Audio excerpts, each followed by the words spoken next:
औलाद है। जब तक यह धरती रहेगी, इस धरती को कितना भी बंजर बना लेना, जब भी अकेला छोड़ोगे तब यहाँ से बुद्ध निकलेगा, तब यहाँ से बुद्ध निकलेगा। ए मनुवादियों, अब तुम डर जाओ, आज नहीं कल इस देश पर इसके हुक्मरान वापस आएंगे और अपनी हिस्सेदारी को लेकर जाएंगे। सत्ता में आए या ना, हमें इससे कोई लेना देना नहीं है, लेकिन हम अपने हिस्सेदारी जरूर लेके जाएंगे। हम ना हमें ब्राह्मणों का चाहिए, ना हमें बनियों का चाहिए, ना मुझे राजपूतों का चाहिए। हम अगर हमारी गिनती करवाइए, हमारी जातिगत जनगणना कराइए, मेरा जितना हिस्सा निकले, मेरे बैकवर्ड समाज को उतना हिस्सा राजनीति में, प्रशासन में, धन में, जमीन में, सब में हमारा हिस्सा हम लेके रहेंगे, छीन के रहेंगे। मांगने की आदत नहीं है हमारी, हम मांगने वालों में से पैदा नहीं हुए, ना हम किसी का छीनते हैं, ना किसी का लूटते हैं। लेकिन अगर हमारी गर्दन पे कोई तलवार रखेगा तो अशोक सम्राट की जयंती कल है, तो वो हमें याद दिलाती है कि या तो आप बाज आ जाओ, बाबा साहब ने जो संविधान दिया, वोट का अधिकार दिया, उससे अगर आप लोग बाज नहीं आए तो हमें सम्राट अशोक की तलवार भी याद है। कल अशोकाष्टमी है, अशोका जी ने कहा था, सम्राट अशोक ने, कि चाहे मैं महल में हूँ, चाहे पार्क में हूँ, चाहे मैं खा रहा हूँ, लेकिन अगर मेरी जनता, अगर कोई फरियादी मेरे दरवाजे पर आता है तो सबसे पहले मैं उसकी दुख को दूर करूंगा। लेकिन आज की सरकारें आपका गला घोटने में लगी हुई है। अभी भी अगर ये बैकवर्ड समाज नहीं जागा तो वही दशा बहन बेटियों की होने वाली है, जो पहले शुद्धिकरण के लिए मंदिरों में 3 दिन जिसे रखा जाता था, आपकी बहन बेटियों का बाल विवाह किया जाता था, सती प्रथा किया जाता था।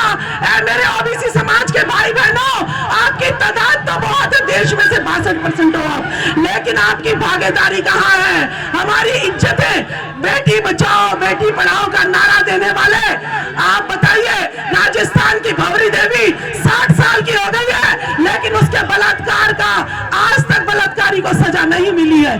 कैसा मेरा समाज है? जागिए, क्रांति का समय है। कहीं ये संविधान भी बदलना दे ये लोग, कहीं ये संविधान भी लोग ना बदल दे, मनुस्मृति ना लागू कर दे, आपकी बहन बेटियां आपकी ना रहे। इससे पहले आप लोग खड़े हो जाइए, जाग जाइए। मैं तो इन्हीं बातों के साथ, मेरे पास बहुत सारी बातें थी, लेकिन मैं सभी वक्ता बैठे हुए हैं, आप लोगों को सचेत करने आई हूँ। दिल्ली में अगर आप लोगों को जातिगत जनगणना करानी है, मैं तैयार हूँ, आप मुझे सपोर्ट करिए, मुझे गाइडलाइन करिए, मैं जातिगत जनगणना खुद जाकर मैं अपना परिचय दे दूं। मैं राजबाला सैनी, पूर्व शिक्षिका, जब पढ़ाई के शिक्षा का स्तर घट रहा था, गिर रहा था, तो मैंने आंदोलन किया और इसी केजरीवाल सरकार ने कलम कसाई बनकर मुझे सस्पेंड कर दिया कि यह आत्मघाती महिला है। हम आत्मघाती लोग हैं जो इस देश को बना रहे हैं, जो इस देश के किसान हैं, जो सावित्रीबाई फुले के वंशज है। हम आत्मघाती महिलाएं हैं। तब से मैंने नौकरी छोड़कर अपनी सरकारी नौकरी पे लात मारकर, मेरे ओबीसी भाई बहनों, अगर मुझे कहोगे कि घर घर जाके जातिगत जनगणना करके लाओ तो मैं करके लेके आऊंगी, लेकिन एक हो जाओ सारे संगठन। जब संगठन अगर निष्क्रिय हो जाएगा तो देश मर जाएगा। संगठनों का एक्टिव होना बहुत जरूरी है। तो आप लोगों से मेरी करबद्ध प्रार्थना है, दिल्ली में हम बैठे हैं, हुक्म दीजिए हमें, लेकिन अपनी लाज और अपनी हिस्सेदारी इस बार लेके रहिएगा। 2024 में वोट हमारा और राज तुम्हारा नहीं चलेगा। क्या हमारे मर्द नहीं है? क्या हमारी जनसंख्या नहीं है? क्या हम भेड़ बकरी है? ढोल गवार, शूद्र और नारी, ये सब ताड़न के अधिकारी, ये शूद्र और ये नारी सारे के सारे ताड़ना के अधिकारी है। क्यों नहीं सिद्ध करते हैं आप कि हम ताड़ना के अधिकारी नहीं, हम इस देश के निर्माता हैं। हम चंद्रगुप्त मौर्य की औलाद है, हम सम्राट अशोक की औलाद है, हम बाबा साहब भीमराव अंबेडकर, ललाई सिंह यादव, पेरियार की औलाद है। हम जो है, जब तक यह धरती रहेगी, इस धरती को कितना भी बंजर बना लेना, जब भी अकेला छोड़ोगे तब यहाँ से बुद्ध निकलेगा, तब तब यहाँ से बुद्ध निकलेगा। ए मनुवादियों, अब तुम डर जाओ, आज नहीं कल इस देश पर इसके हुक्मरान वापस आएंगे और अपनी हिस्सेदारी को लेकर जाएंगे। बहुत बहुत धन्यवाद।